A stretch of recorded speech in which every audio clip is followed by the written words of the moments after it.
भइले देखी सतेंद्र मखमल तोर जवानी हो।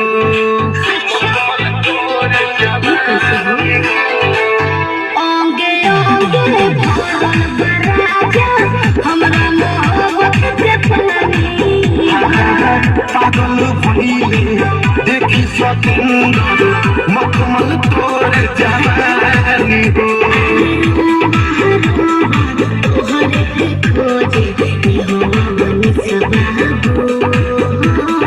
नीली नीली अखिया से कोई दिलु जादू लागता कि साचो मरी जाई।